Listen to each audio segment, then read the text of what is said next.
Alors, quel est le principe de la correction de la myopie? Ben, en gros, je viens de dire, un œil myope, c'est un œil qui est trop convergent. Donc le principe, c'est de rajouter devant les yeux une lentille divergente, compenser la trop forte convergence de l'œil lui-même. Alors, maintenant, si on veut l'écrire quantitativement, qu'est-ce qu'on fait si on veut pouvoir faire un calcul? Ben, on dit par exemple, on aimerait bien que cet œil myope voit net un objet à l'infini. Donc je prends comme objet, donc déjà je vais peut-être faire une petite phrase correspondant au dessin que j'ai dit, œil myope égale œil trop convergent. Œil trop convergent, donc le PR est à distance finie.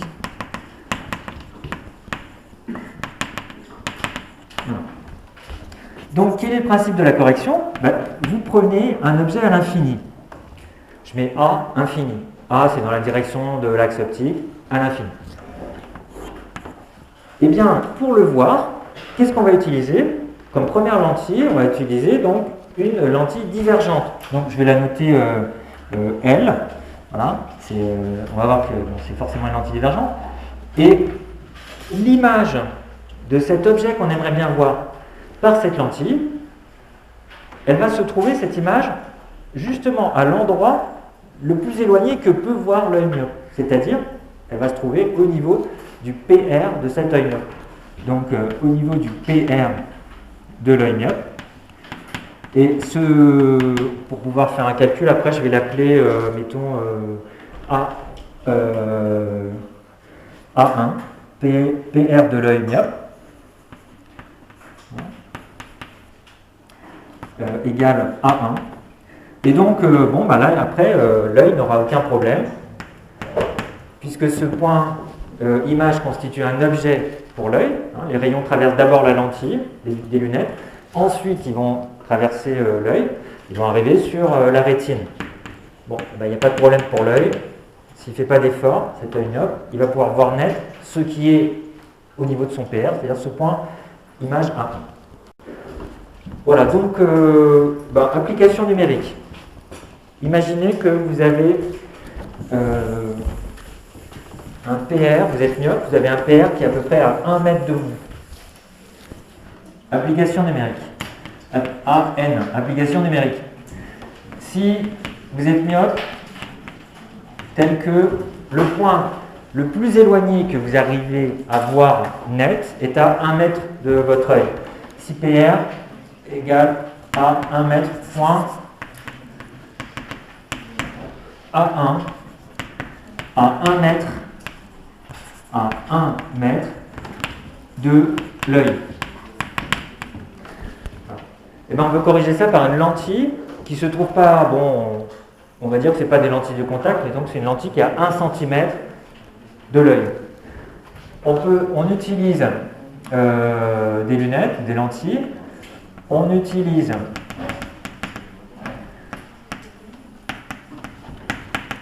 une lentille L à 1 cm de l'œil. Voilà, c'est-à-dire qu'on a ces lunettes, je sais pas, 1 cm, ça semble raisonnable, 1 cm de l'œil. Et donc je veux savoir, la question c'est, qu'est-ce que je dois utiliser comme distance focale, qu'est-ce que je dois avoir comme distance focale pour ces lunettes, c'est pour la lentille correspondante. Donc je fais l'application numérique, j'aimerais bien qu'un objet à l'infini donne bien le point A1 par ces lunettes. Donc je dessine ça simplement ici, donc j'ai la lentille L de centre O, de centre, je ne sais pas, O, parce que O ça fait penser à œil, je ne sais pas, et un œil qui est là à 1 cm. 1 cm, et j'ai dit que j'ai un PR pour cet œil myope qui est à 1 mètre, donc c'est pas à l'échelle, mais le point A1, il est à 1 mètre de l'œil. Voilà, donc l'œil je le dessine ici.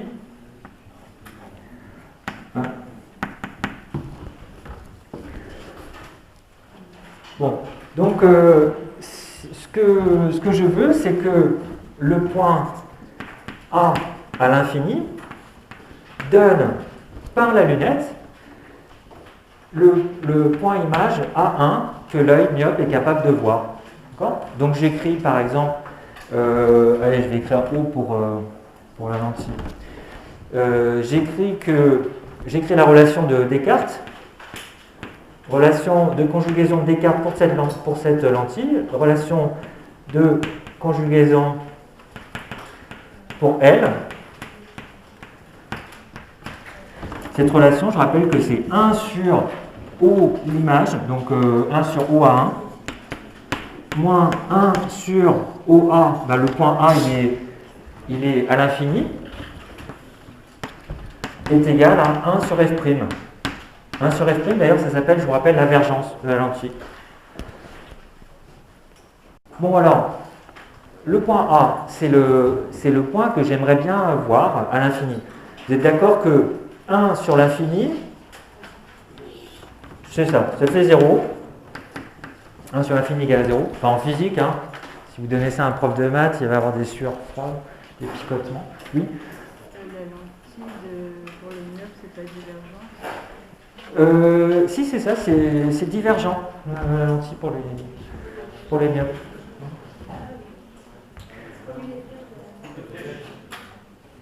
Ah oui, merci, oui, c'est ça.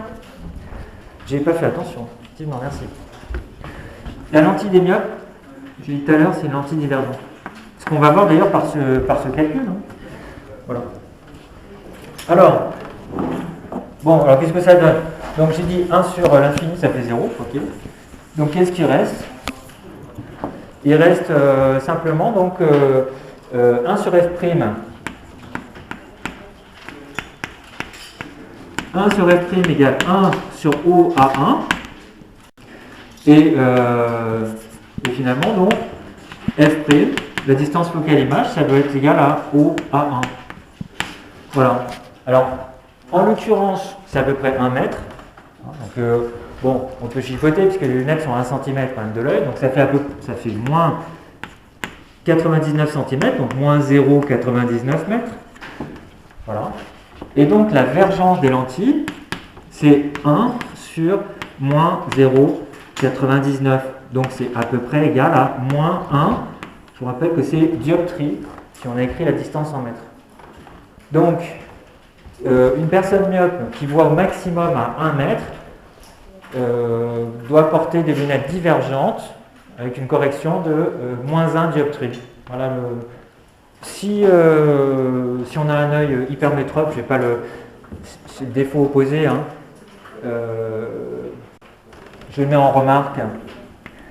Remarque, œil hypermétrope égale trop peu convergent, pas assez convergent. C'est le défaut opposé. On pourra faire un exercice là-dessus. Pas assez convergent, ça veut dire que le principe de base, c'est qu'on va rajouter de la convergence. On va donc mettre des lentilles convergentes devant les yeux quand on est hypermétrope. Voilà. Alors on peut voir, on verra en exercice, que si vous avez un œil myope avec des lentilles convergentes, avec des lentilles divergentes qui sont juste à côté, vos yeux apparaissent un tout petit peu plus petits qu'ils ne sont en réalité. C'est l'inverse, si vous êtes hypermétrope, vous rajoutez des lunettes convergentes devant vos yeux, les loupes fonctionnent avec des lentilles convergentes. Donc, vous voyez des yeux qui sont un petit peu plus gros qu'ils ne le sont en réalité. Voilà. Comme ça, vous pouvez dire si une personne que vous rencontrez est myope ou hypermétrope. Si elle a des gros yeux, elle est hypermétrope. Si elle a des petits yeux, elle est myope. Voilà, c'est simple. Sachant que 3 fois sur 4, il s'agit de myope. Le défaut, sinon le plus courant, à part myopie, hypermétropie, c'est quand vous avez 45-50 ans, vous commencez à ne plus pouvoir faire varier la courbure de votre cristallin. Il devient trop rigide, et donc ça s'appelle la presbytie. Donc vous pouvez avoir un petit peu des deux défauts en même temps. Voilà. Donc tout le monde y passe. À 50 ans, en principe, tout le monde est aussi presbyte. Alors, on passe aux instruments. Alors, l'instrument de base, le plus simple, la loupe, grand B. Voilà, donc principe de la loupe, allez, je refais rapidement le schéma de base. Donc, vous avez un objet AB, tout petit, que vous cherchiez à observer à l'aide d'une lentille convergente. Donc, pour savoir si je peux le voir, bien, il faut que j'exprime l'angle que font les rayons provenant du point B, par exemple, par rapport à l'angle que font les rayons qui proviennent du point A. Alors évidemment, à partir du point A, vous avez un rayon qui arrive tout droit dans l'œil sans être dévié. À partir du point B, eh bien, si je veux savoir comment est dévié ce rayon, il faut que j'introduise les foyers de la lentille. Alors, ici, on a placé le point A au niveau du foyer objet de cette lentille convergente qui va nous servir de loupe. Loupe égale lentille convergente. En tout cas, c'est les loupes de base, c'est juste ça. Lentille convergente.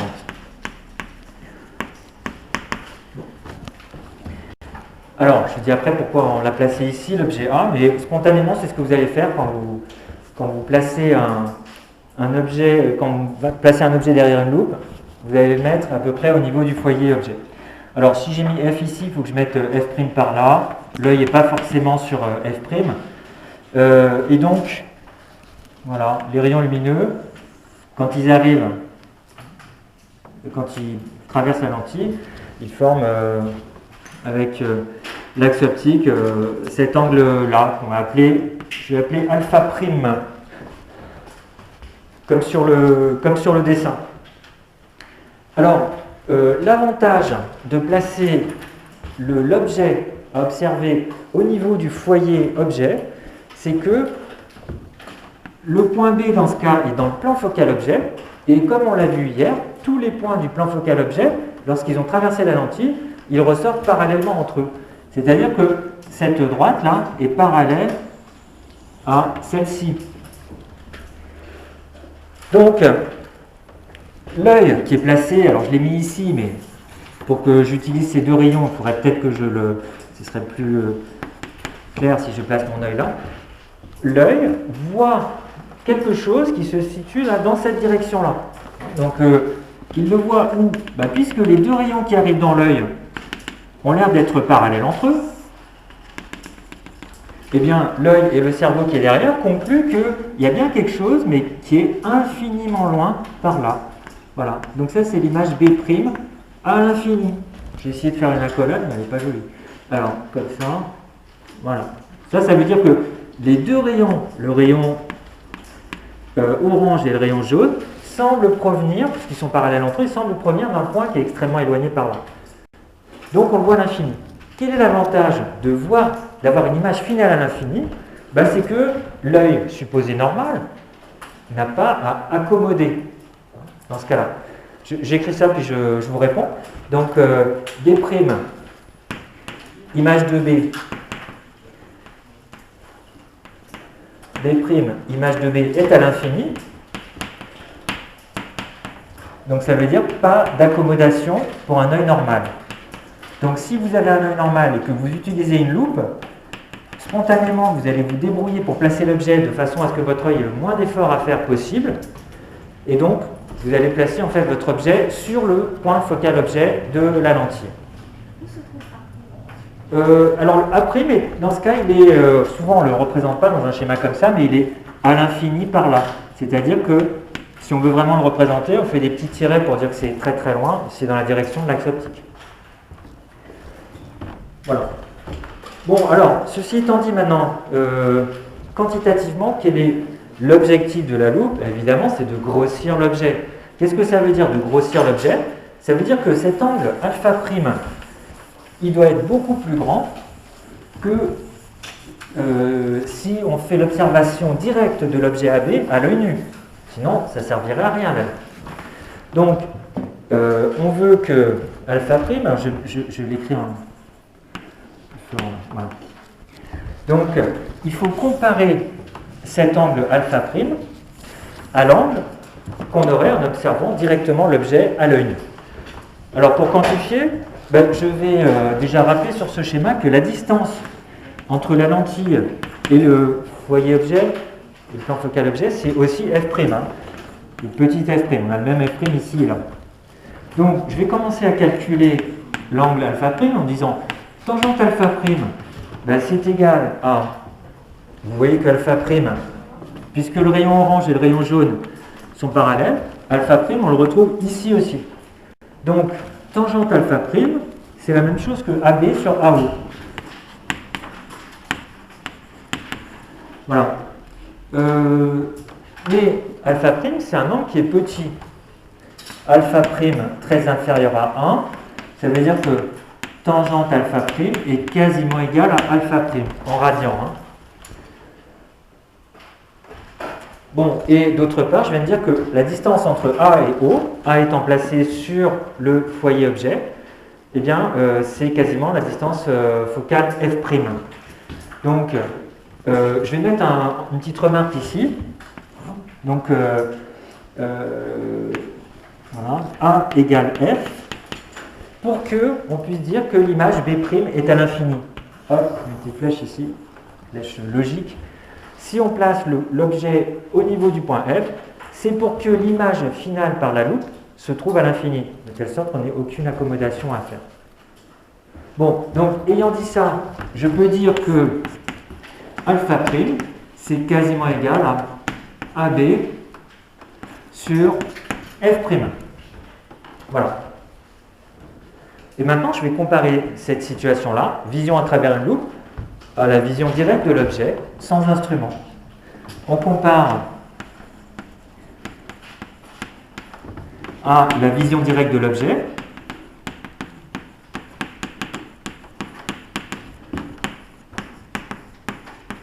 Donc, imaginez que je vois mon objet toujours le même, l'objet AB. J'enlève la loupe. Je vais voir si je vois mieux comme ça, sans la loupe. Alors, l'œil, je ne sais pas quelle lettre, je vais mettre un C pour l'œil, parce que j'ai déjà mis un point O ailleurs. Donc, sous quel angle est-ce que je vois cet objet AB avec mon œil? Ben, c'est l'angle qui est là, qu'on pourrait appeler alpha. Voilà, alpha avec l'œil. Bon, alors vous allez me dire, ben si on veut augmenter alpha, il suffit de se rapprocher. J'ai qu'à rapprocher mon objet le plus possible, à la limite de le coller sur l'œil. Mais vous savez bien que si vous avez un objet à 2 cm de votre œil, vous allez voir flou, parce que votre œil n'est pas capable d'accommoder. Bon, donc c'est là qu'on se rappelle que pour tout ce que je fais ici sur les instruments d'optique, je vais supposer a priori que l'œil est normal, et donc il est normal, puis pas trop jeune, donc il ne voit pas nettement ce qui est à moins de 25 cm.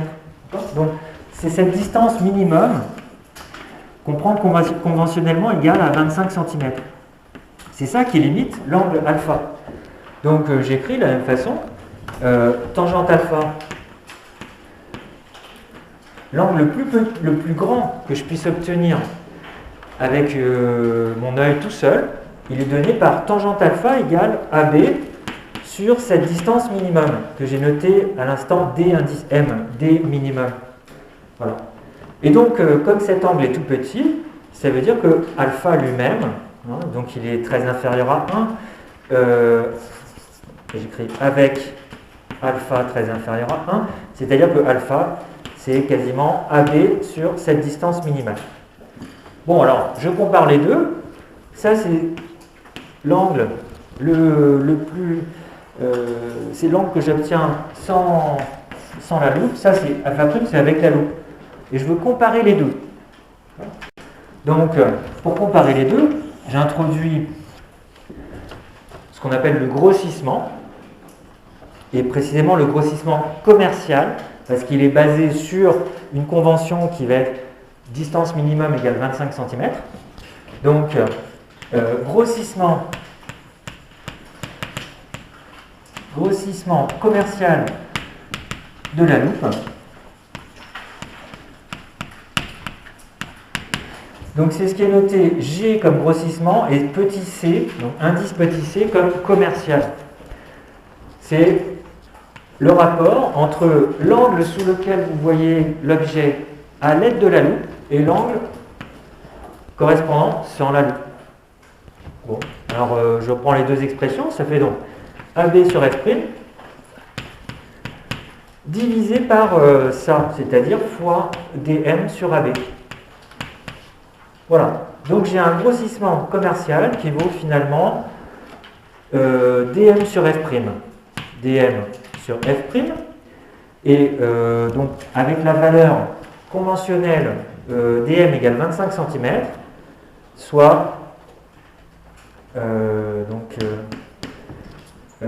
avec dm égale 25 cm, gc égale 1, ça fait 0,25 sur f', 0,25 sur f', c'est-à-dire 1 sur 4f', voilà, avec dm égale 0,25 mètres.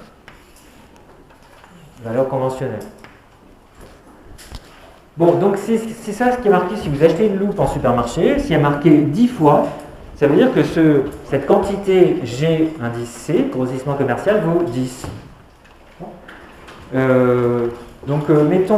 Mettons qu'on ait une loupe où il y a marqué 5 fois. Allez, j'efface ça. Ah, c'est là, pardon. Et ben voilà. Alors, donc vous avez sur ce polycopier, vous avez une petite image microscope, voilà, qui correspond grosso modo à ce que j'avais aussi donné en TD. Donc vous pouvez couper-coller cette image ou y faire référence ici. Donc je reprends rapidement les idées qu'il faut avoir en tête pour comprendre l'utilisation du microscope et son fonctionnement. Dans le microscope, vous avez deux ensembles de lentilles que nous, on considère comme des lentilles uniques. Un premier ensemble qui est près de l'objet et qui est donc appelé objectif. Donc l'objet c'est le AB, petit objet. Et l'objectif, que j'assimile moi à une lentille seule, que j'ai noté L1 sur le schéma, va fournir, à partir de cet objet, va en fournir une image agrandie que j'ai notée A'1, B'1, objectif. Voilà. Alors, la distance focale typique d'un objectif de microscope, c'est quelques millimètres. Alors, mettons, pour faire une application numérique, que l'on prenne f'1 égale 5 mm. Alors, est-ce que c'est possible de faire ça avec une lentille? Non. Avec plusieurs lentilles? Non plus.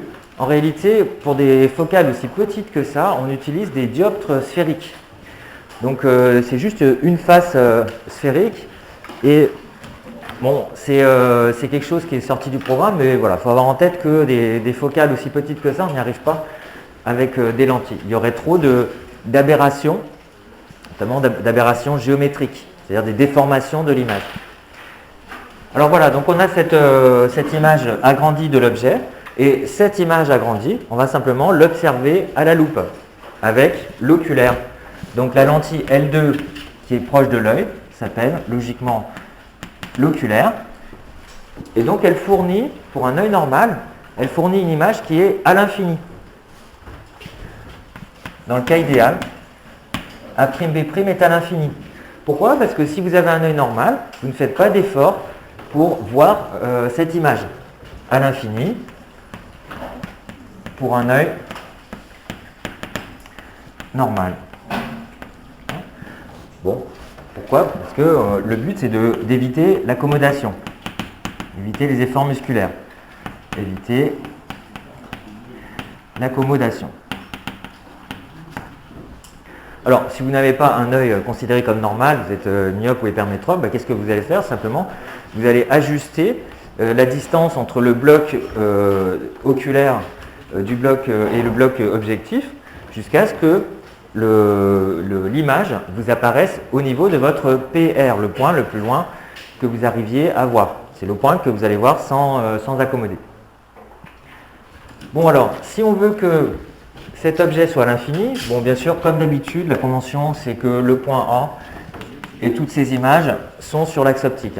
Donc, si je veux que le point A' soit à l'infini, ça veut dire qu'il faut que le point A'1 soit dans le plan focal objet de la lentille 2.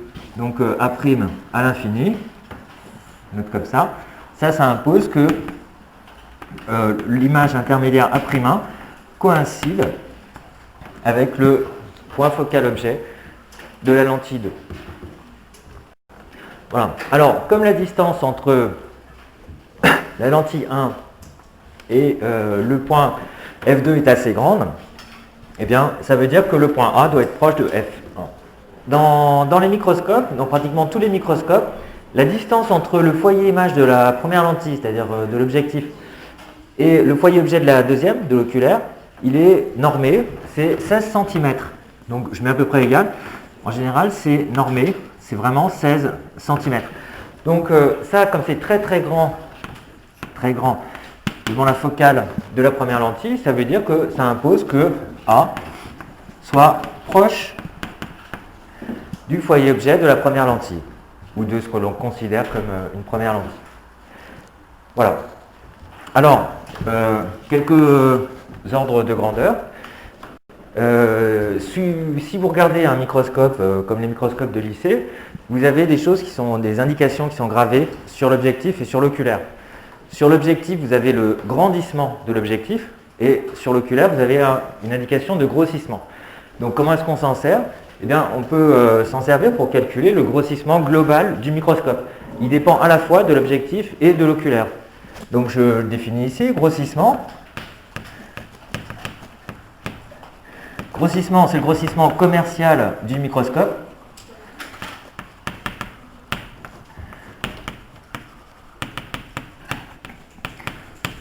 Donc nous, on a donné une expression particulière en TD, mais je vais essayer de donner une expression un peu plus générale.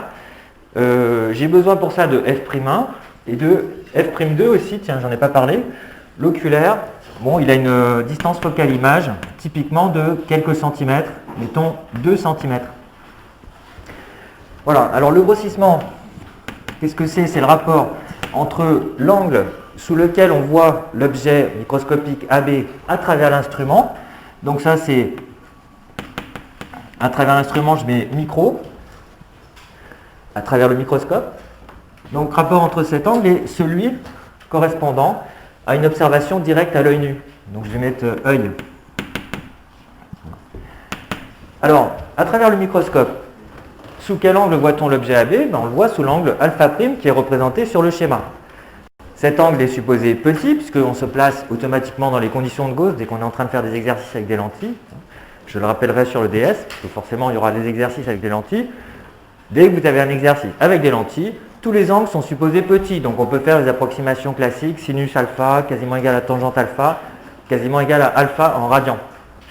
Donc l'angle alpha', vous savez que tangente alpha', c'est cette distance-là, A'1, B'1, sur cette distance-là qui représente la distance focale de la deuxième lentille. Donc ça nous fait tangente alpha étant quasiment égal à alpha'. Ici, ça nous fait donc A', B', divisé par F'2. Et maintenant, l'angle sous lequel on verrait cet objet AB directement à l'œil nu, c'est quoi? Bon, bah, si on parle du grossissement commercial, c'est l'angle sous lequel on verrait cet objet AB à l'œil nu et à une distance de 25 cm. Donc, de la même façon, en utilisant la même approximation, en disant que l'angle est petit, on aurait un angle de AB sur cette distance de 0,25. Voilà. Alors, je réécris ça un tout petit peu autrement. Ça fait donc A', B' sur AB que multiplie 0,25 sur F'2, c'est pareil que 1 sur 4 F'2. Alors on voit apparaître dans cette expression, le premier terme que je viens de mettre entre parenthèses, ça s'appelle par définition le grandissement de la première lentille, au signe près. Oui? Le 0,25, alors je vous rappelle que c'est la convention qu'on utilise pour un œil normal. Vous n'êtes pas censé voir nettement un objet s'il est trop près de votre œil. Parce que pour un œil normal, votre point P, il est à 25 cm de votre œil. Voilà. Donc si vous voulez voir cet objet le plus gros possible, vous allez le rapprocher jusqu'à une distance de 25 cm, c'est-à-dire 0,25 m. Donc l'angle alpha sous lequel vous voyez cet œil, il est donné par tangente alpha égale AB sur 0,25. Et comme l'angle est petit, c'est pareil que de dire alpha égale AB sur 0,25. C'est bon? Voilà, donc ici, la première parenthèse, vous apercevez que c'est la valeur absolue du grandissement de l'objectif, que je peux noter gamma 1.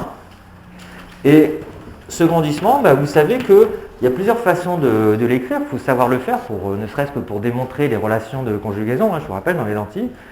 On peut montrer, je l'ai déjà fait en cours, donc je ne le reprends pas, que ceci, c'est la même chose. Le grandissement, c'est la même chose que f'1, f2.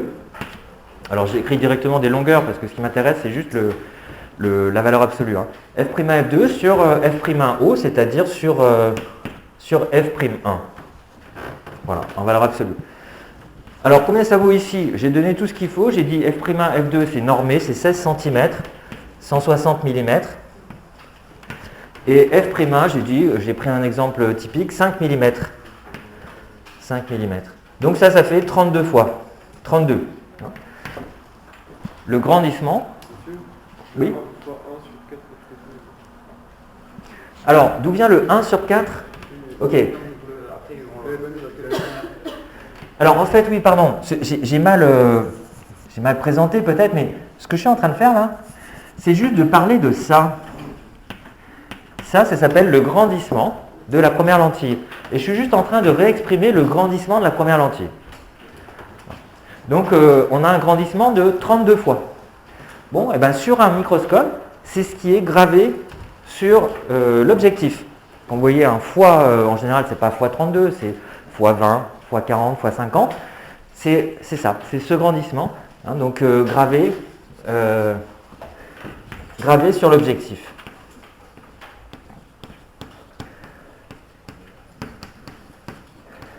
Souvent, vous avez même deux nombres qui sont gravés sur l'objectif. Le deuxième correspond à ce qu'on appelle l'ouverture numérique.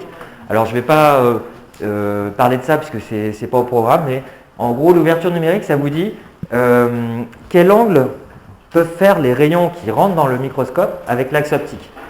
Donc, est-ce que le faisceau de rayons lumineux qui rentre dans le microscope, est-ce qu'il est très ouvert ou pas? On a intérêt à ce qu'il soit très ouvert pour éviter un autre phénomène qui s'appelle la diffraction et dont on parlera en deuxième année, que vous connaissez quand même expérimentalement en terminale. Voilà, donc ça c'est le grandissement. Et la deuxième partie, en fait, si vous regardez ce que j'ai fait sur la loupe, je vous ai dit que l'oculaire dans un microscope, c'est juste une loupe un peu perfectionnée, parce qu'en réalité, elle est composée de plusieurs lentilles, mais nous, on la considère comme une seule lentille. Donc c'est vraiment, l'oculaire joue le rôle de loupe. Bon. Et bien ça, si vous regardez l'expression que j'ai donnée pour la loupe, ça s'appelle le grossissement commercial de cette loupe, qui est l'oculaire. Voilà.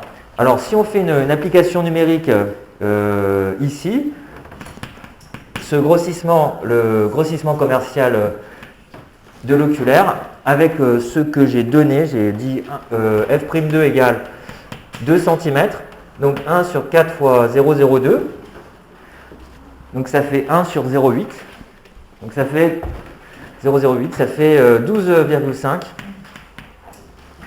Voilà. On a un grossissement commercial de l'oculaire pour une focale f'2 égale 2 cm, un grossissement qui vaut 12,5. C'est ce qui est gravé sur l'oculaire. Je mets gravé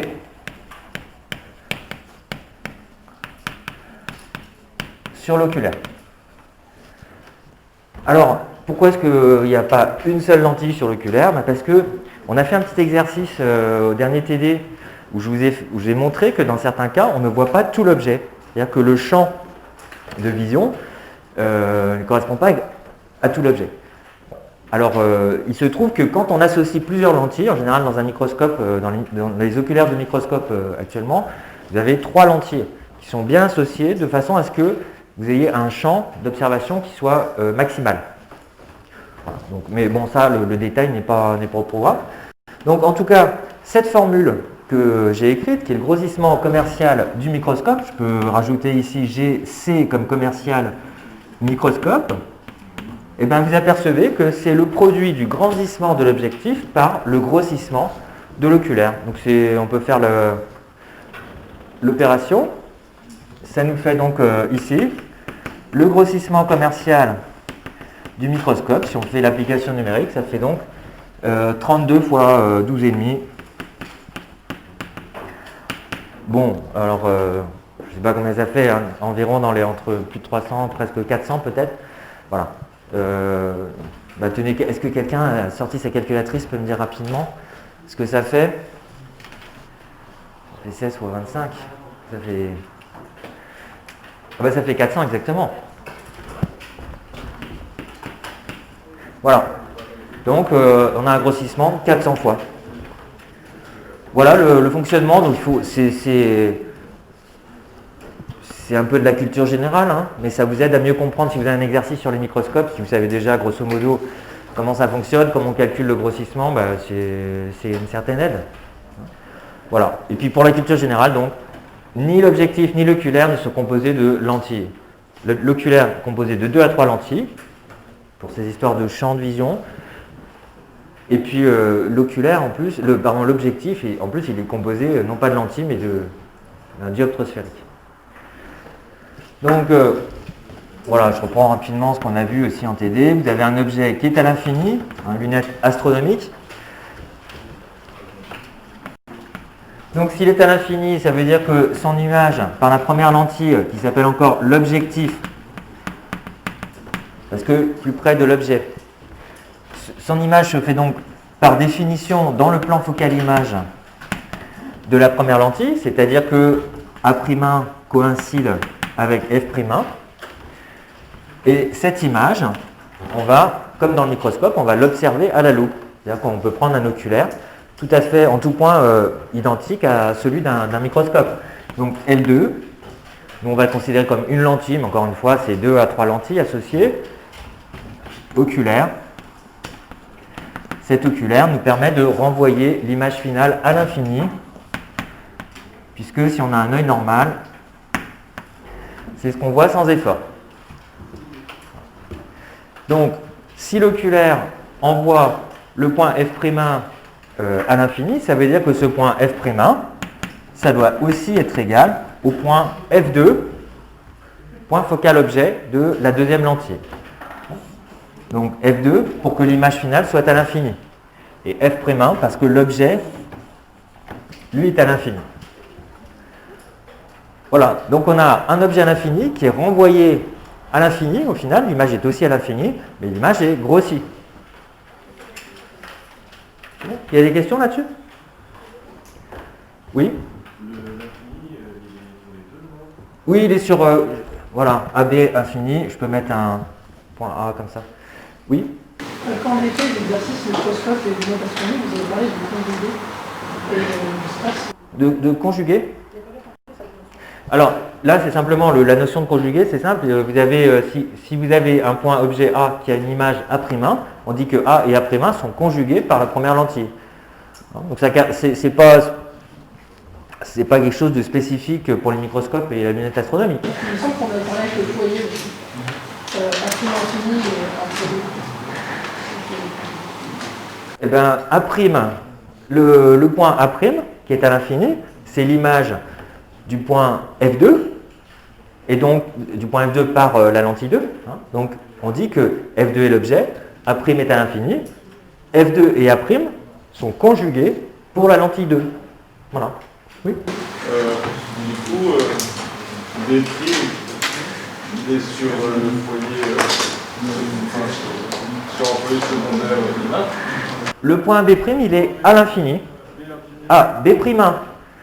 Alors, effectivement, on a vu que dans les conditions de Gauss, tous ces systèmes optiques avec des lentilles sont aplanétiques, c'est-à-dire l'image d'un objet perpendiculaire à l'axe optique se trouve perpendiculaire à l'axe optique. Donc, si vous avez A'1 ici, vous avez B'1 dans le même plan de front, c'est-à-dire le même plan perpendiculaire à l'axe optique.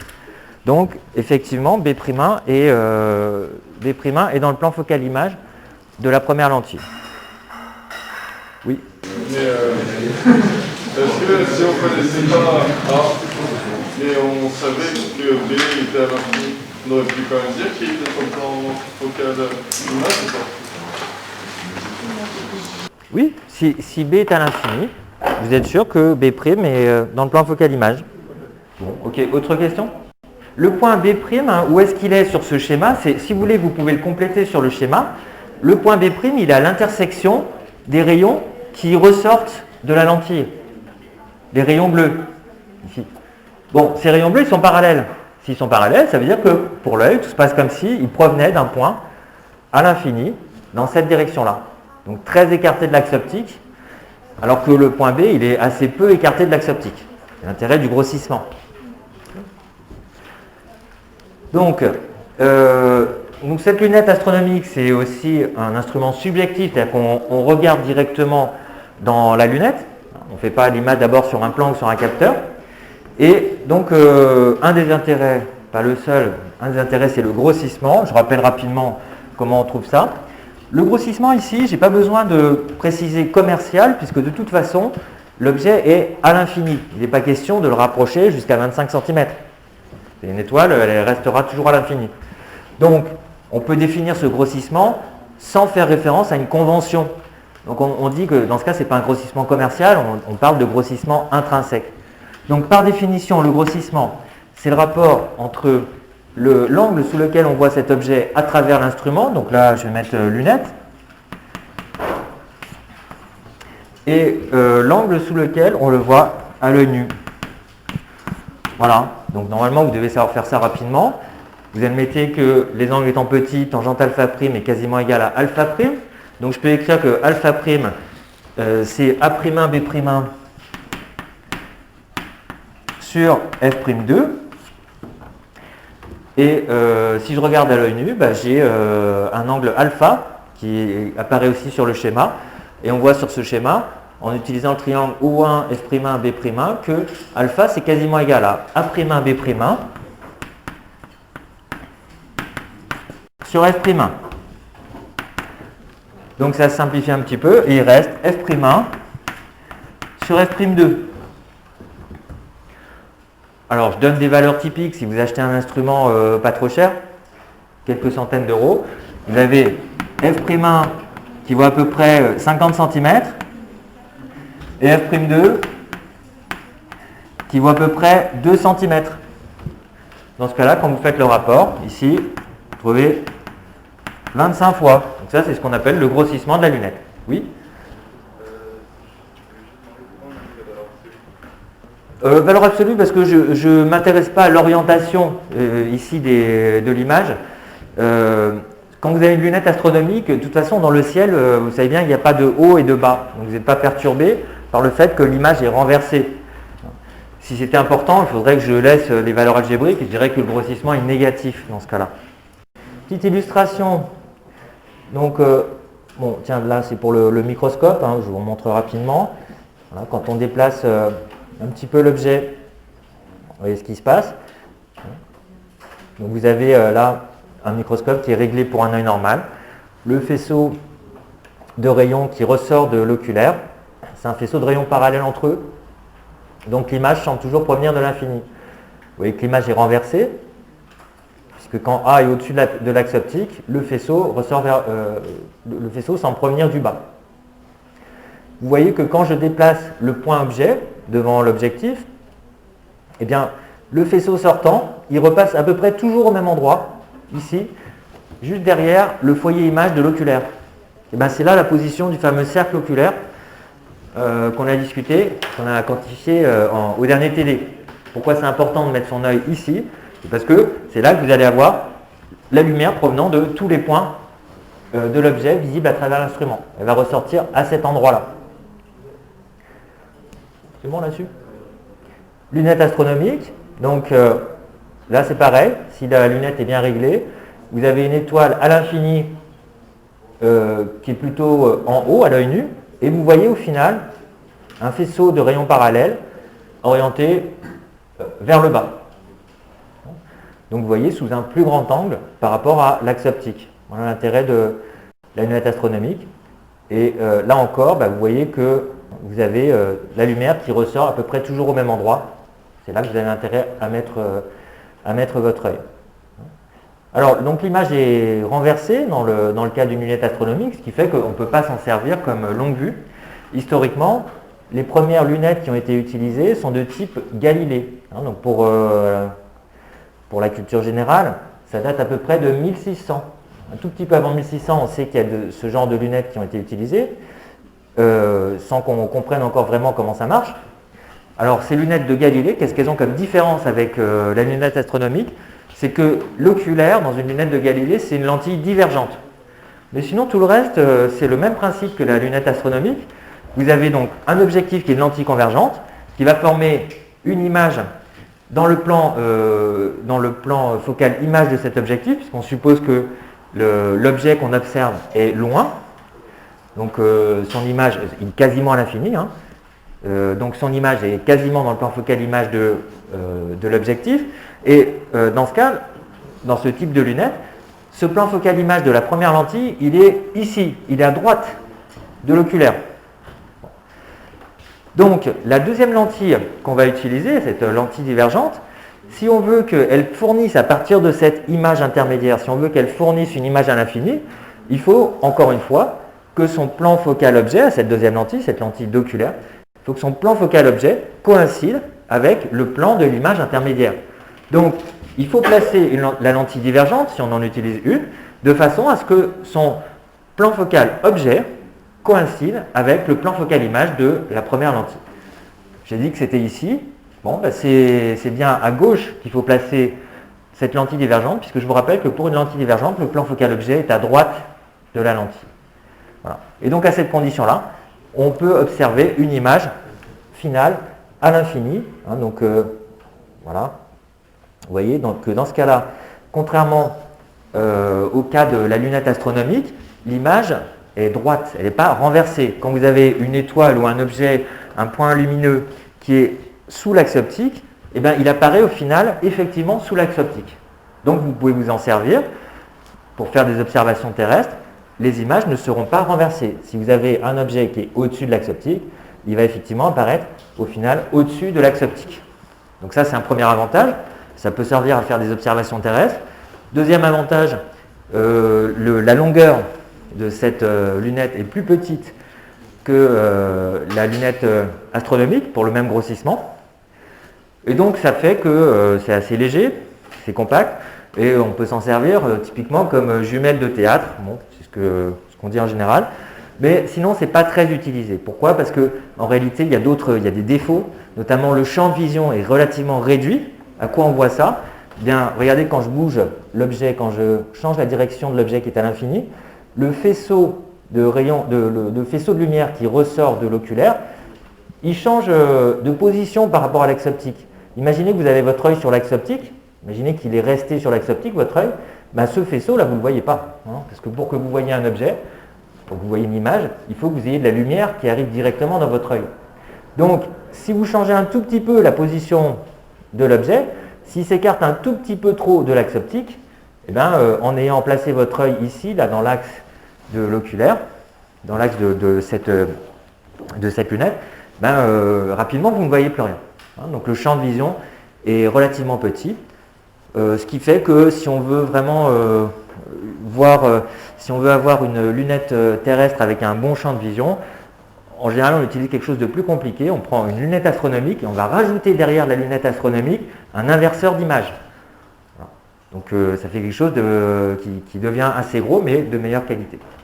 Voilà, il y a dans une des annales de DS, il y a une étude de la lunette de Galilée. Je ne détaille pas ici dans le cours, hein, c'est assez proche du fonctionnement de la lunette astronomique. Les formules, par exemple pour le grossissement, sont quasiment les mêmes. Principe de projection d'une image. Alors, est-ce que j'ai fait une image de ça sur mon polycopier? Je ne sais plus, je regarde rapidement. Oui, voilà, donc là on peut mettre ça, donc ce serait le 5E, projection d'une image. Donc ça c'est plus pour les TP, c'est important.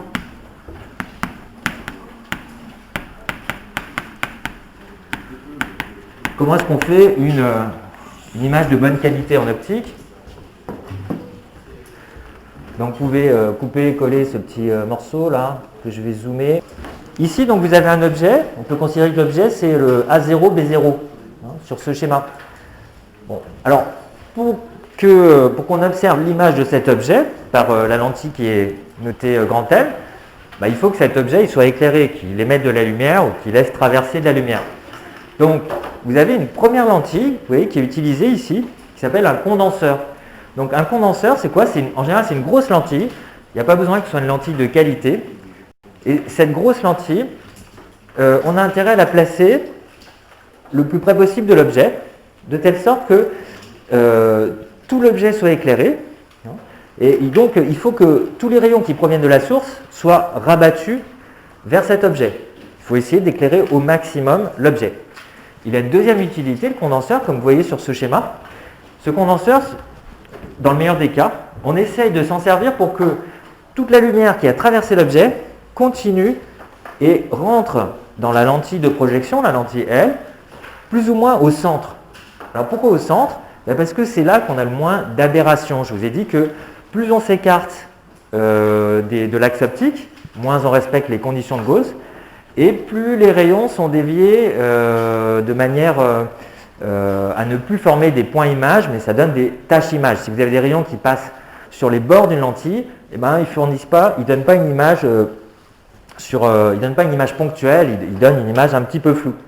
Donc, les lentilles, il faut retenir que les lentilles travaillent toujours mieux au niveau du centre.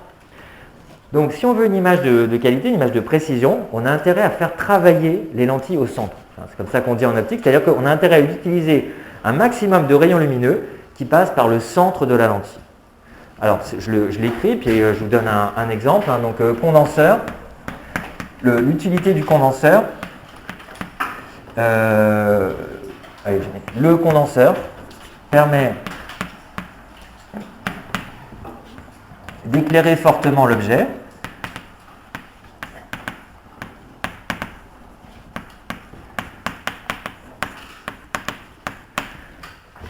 et de faire travailler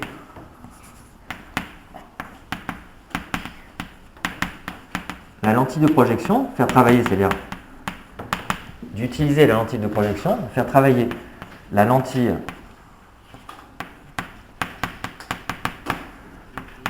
de projection, notée ici grand L, au centre. Voilà. Pourquoi faire passer les rayons au centre? Parce que c'est là qu'on a le minimum d'aberration géométrique. Donc ça correspond aux conditions de Gauss, au centre, minimum, pour minimiser les aberrations géométriques.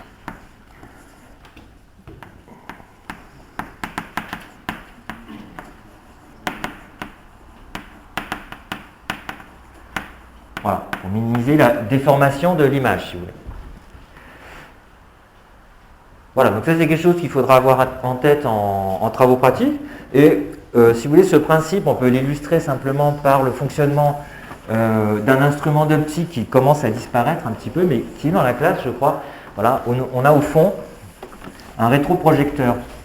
Donc, je vous montre qu'on peut faire le parallèle entre ça et le rétroprojecteur. Exemple.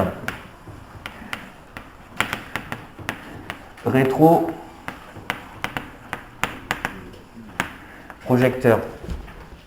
Donc dans un rétroprojecteur, vous posez un objet plus ou moins translucide sur une boîte. Qu'est-ce qu'il y a dans la boîte? Au fond, vous avez une lampe.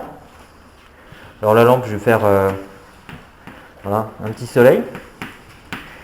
Et cette lampe, elle n'est pas placée n'importe où. Elle est placée au niveau du foyer d'un miroir parabolique.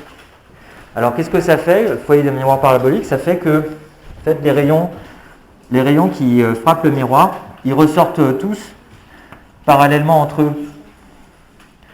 Voilà. Donc vous avez un faisceau de rayons parallèles qui arrive sur cette surface sur laquelle vous avez posé l'objet. Et en fait, cette surface, ce n'est pas juste une vitre de verre. On dirait que c'est tout plat. Mais en réalité, quand on regarde bien, vous pourrez regarder en sortant, quand on regarde bien cette surface ici, on s'aperçoit qu'il y a plein de petits ronds dessus, il y a plein de petites stries. Et en fait, c'est une lentille. On a décomposé une lentille, on l'a coupée en petites tranches et on a assemblé les tranches à plat. Bon, je vous montrerai un schéma pour ça, ce qu'on appelle une lentille de Fresnel. Donc en fait, la vitre sur laquelle on pose les objets, c'est déjà une lentille. Et cette lentille, donc de type lentille de Fresnel, j'ai pas envie de me lancer dans le dessin parce que c'est quand même pas facile. Si vous êtes curieux, vous pouvez regarder sur internet ce que c'est une lentille de Fresnel. C'est ce qu'on a donc sur cette vitre en verre. Et donc ici, ça joue le rôle de condenseur. Égal condenseur. Oui? Ben, non, justement, c'est une lentille plate. Hein. Donc, je vous montrerai, je préparerai un schéma, mais sinon vous verrez sur Internet comment c'est. Mais avec c'est une lentille plate qu'on décompose, qu'on a découpée en fait à partir d'une lentille, d'une vraie lentille. Hein. Et donc, ça fonctionne de la même façon, bien qu'elle soit plate. Oui? Alors ça c'est de la lumière, c'est une source lumineuse, et en dessous vous avez un miroir parabolique, qui renvoie tous les rayons au maximum, parallèles entre eux, vers le condenseur. Oui? Mathis? Voilà, c'est le condenseur, donc ça concentre les rayons vers la lentille de projection qui se trouve, pour un rétroprojecteur comme ça, la lentille de projection se trouve voilà, au-dessus, vous avez commencé d'ailleurs, bon, il y a juste voilà, un petit coude comme ça. Et donc, au bout de ce petit coude, vous avez une lentille de projection que je vais dessiner en bleu. Voilà, c'est la lentille, l'équivalent de la lentille grand L que j'ai représentée là-bas. Hein, donc, lentille de projection.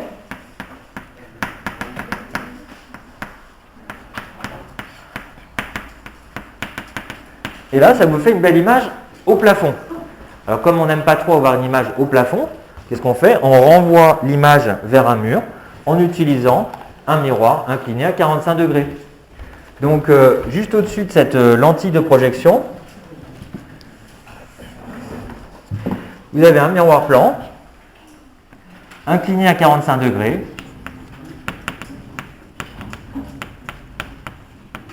Voilà. Donc, si je dessine l'axe optique, comme ça avec des petits tirets, au lieu d'avoir une image, mettons ici,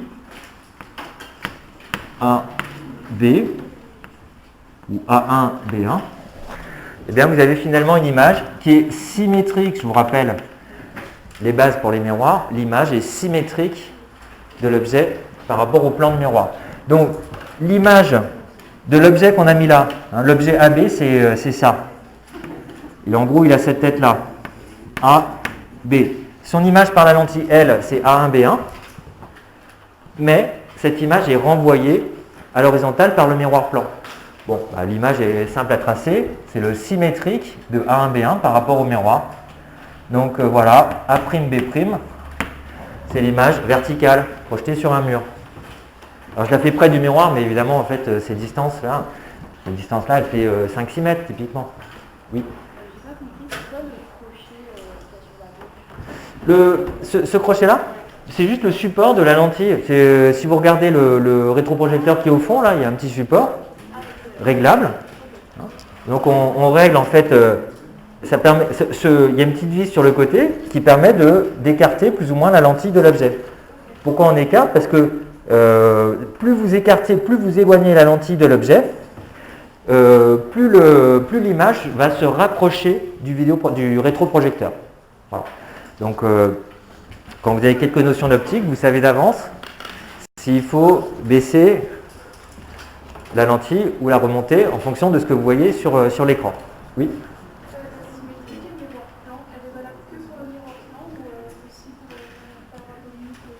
Qu'est-ce que vous dites sur le miroir plan? Pardon. La symétrie. Alors, si vous prenez un miroir parabolique ou un miroir sphérique, l'image d'un objet n'est pas symétrique de cet objet par rapport au plan du miroir. D'ailleurs, si on a un miroir parabolique, quel est le plan? Non, ça c'est vraiment une propriété du miroir plan. L'image est symétrique de l'objet. C'est que pour le miroir plan. Bon, j'ai fait d'ailleurs, si vous voulez vous entraîner, hein, dans les annales que je vous ai laissées sur Arch, je crois que je traite à un moment du cas du miroir sphérique. Donc à partir de la loi de Descartes, de la réflexion, je vous fais établir une relation de conjugaison pour le miroir sphérique et puis j'en déduis un tracé élémentaire d'image par un miroir sphérique. Le miroir sphérique, on s'en sert aussi, par exemple, dans les télescopes. Hein, donc il y avait, je vous ai montré le principe du télescope à la fin du TD lunettes astronomiques. Donc vous avez un miroir, en fait, un miroir parabolique, mais bon, grosso modo, ça fonctionne comme un miroir sphérique, qui remplace la lentille de l'objectif. L'intérêt des miroirs paraboliques ou sphériques, c'est qu'ils n'ont pas les défauts chromatiques des lentilles, c'est-à-dire que je vous rappelle que l'indice de réfraction du bleu est supérieur à l'indice de réfraction du rouge. Donc quand vous avez de la lumière blanche qui arrive sur une lentille, eh bien le bleu en gros est plus dévié que le rouge. Voilà. Ça c'est ce qu'on appelle l'aberration chromatique. Et bien sur un miroir, le rouge est exactement réfléchi comme le bleu. Bon. Et donc quand Newton a compris ça, ben, il s'est lancé lui dans un télescope avec une réflexion donc sur un miroir pour éviter les défauts des lentilles. Ok, voilà, donc c'est ça aussi, c'est un petit peu de la culture générale, ça sert surtout en TP, d'avoir ça en tête. Je regarde ce que je voulais dire encore, rapidement. Appareil photo, voilà. Alors sur l'appareil photo, je voulais juste expliquer, on peut dire plein de choses, on n'en finirait pas. Si vous êtes passionné de photo, vous en savez déjà peut-être plus que moi, mais il y a plein de choses à dire sur les optiques, les différents objectifs d'appareil photo, qui sont intéressants pour un cours d'optique, mais qui sont quand même assez costauds. Moi, je vais juste ici parler de ce qu'on appelle la profondeur de champ. Pourquoi y a-t-il une profondeur de champ sur un instrument objectif comme un appareil photo? Donc, objectif photo ou appareil photo. Donc, je vous rappelle que dans le cas du microscope, on a déterminé, on a calculé ce qu'on appelle la profondeur de champ du microscope, qui est extrêmement faible, qui est de l'ordre du micromètre. Si vous bougez d'un micromètre l'objet par rapport à sa position idéale qui donne une image à l'infini, eh bien, votre image finale, elle s'est tellement rapprochée de votre œil que finalement, vous ne voyez plus rien. Donc, toute petite profondeur de champ. Ça, vous pouvez le comprendre parce que le microscope, c'est un appareil subjectif. On regarde directement dedans. Alors, pourquoi, dans le cas d'un appareil photo, alors que l'image se fait sur un capteur, qui n'est pas votre œil, pourquoi est-ce qu'il y a quand même une profondeur de champ? Pourquoi est-ce qu'il y a une limite à la position de l'objet qui donne des images nettes? Alors, je l'explique ici, en admettant que, je prends un modèle extrêmement simple d'objectif, j'imagine que l'objectif c'est juste une lentille. Mais le principe de ce que je vais dire reste vrai pour une série de lentilles. Donc objectif assimilé à une lentille.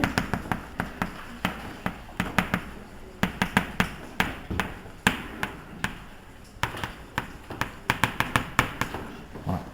Et donc je dessine l'axe optique, l'objectif, qui est une lentille, et je dessine un objet à distance finie.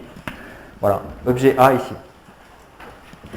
Bon, alors mettons que cet objet est une image qui se trouve ici, ça va être A' ici, et mettons que je vois cette image nette. La voir nette, ça veut dire a priori que je la vois exactement sur le plan du capteur. Bon, donc aujourd'hui c'est les capteurs type CCD. Donc ça veut dire que les rayons lumineux, tous les rayons lumineux qui partent du point A se recoupent en A'. Bon, faites ça à la règle, pas comme moi. Voilà ce qui se passe. Donc le point A est vu net, puisque son image A' tombe exactement sur le capteur CCD. A vu net. Bon. Alors la question qui se pose, c'est si je prends une photo d'un paysage ou d'une personne, est-ce que un objet, un point lumineux qui serait plus loin, par exemple ici, je vais appeler ça A1, est-ce qu'il donne aussi une image nette? Alors c'est facile de voir avec les relations de conjugaison que pour une lentille convergente, si vous éloignez l'objet, alors l'image, qu'est-ce qu'elle fait? Elle se rapproche de la lentille. C'est-à-dire que si vous avez un point lumineux comme celui-ci qui émet des rayons, mettons comme ça, ben, les rayons correspondants, ils vont converger plus près. Je ne sais pas si vous en avez l'intuition, mais ça se démontre assez facilement avec les relations de conjugaison. Voilà. Autrement dit, ce point A1, il ne va pas donner, sur ce capteur, dont la position est fixée une fois pour toutes, il ne va pas donner un point image. Il va donner toute une tâche image.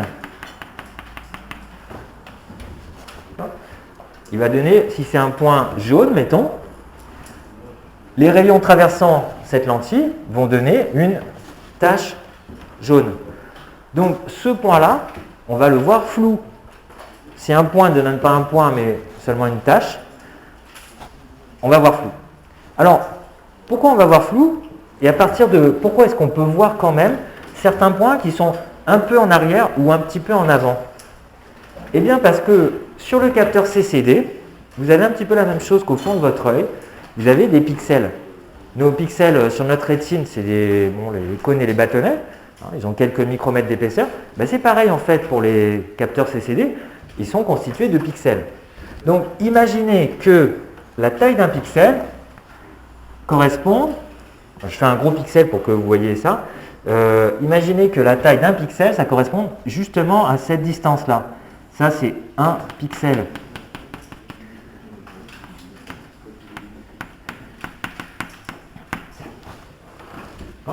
Le pixel d'après, mettons, il serait par là. Je grossis pas mal, hein, évidemment. Bon. Vous voyez quelque chose. Bon, donc, si vous avez un point lumineux qui est un petit peu plus loin que ce qu'il devrait être, que là où il devrait être pour avoir une image parfaitement ponctuelle, eh bien, on peut quand même le voir net, à condition que la tache image qui se forme sur le capteur CCD ne soit pas plus grande que 1 pixel. Si la tache image correspond à 1 pixel, vous n'avez pas moyen de... Vous n'allez pas dire que c'est flou. C'est 1 pixel, c'est tout. Donc ça donne la position limite, si vous voulez, de l'objet le plus loin, le plus écarté de la position idéale, que vous allez quand même pouvoir voir net à travers l'instrument. Donc ici, cet objet A1, on va quand même le considérer comme étant vu net, parce que la tache image correspondante n'est pas plus grande qu'un pixel. Donc A1 donne une tache image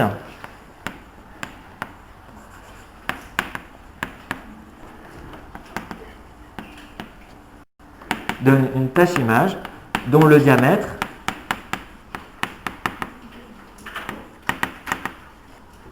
est inférieur ou égal au diamètre d'un pixel ou à la taille d'un pixel.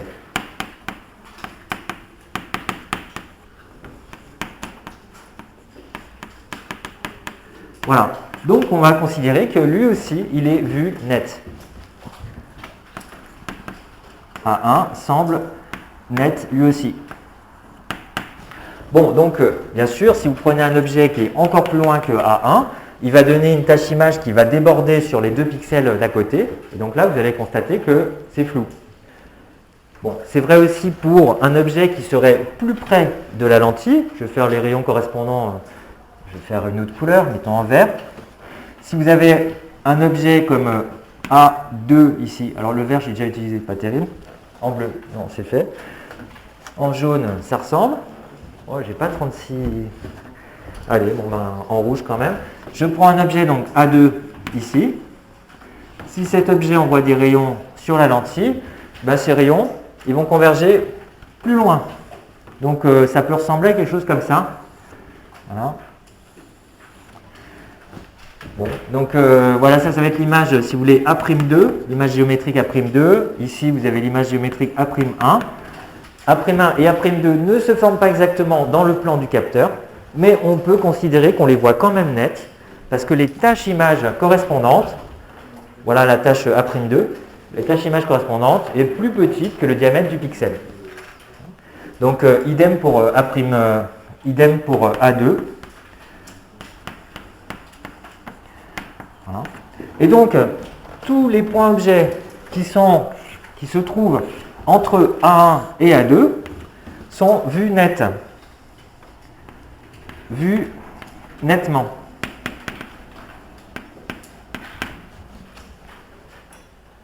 Voilà. Donc la distance en fait entre ces deux points A1 et A2, distance entre l'objet le plus loin et l'objet le plus près qu'on arrive à voir nettement sur le capteur, qu'on peut considérer comme étant vu net sur le capteur, cette distance s'appelle la profondeur de champ.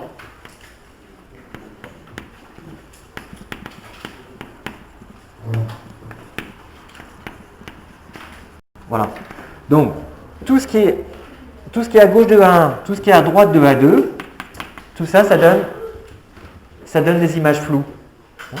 Et donc, par contre, on voit nettement tous les objets qui sont constitués entre 1 et A2. C'est les objets que j'ai placés ici et là, de telle sorte que le faisceau de rayons correspondant tape à peu près sur les bords d'un pixel. Voilà comment on peut quantifier ça. Oui ?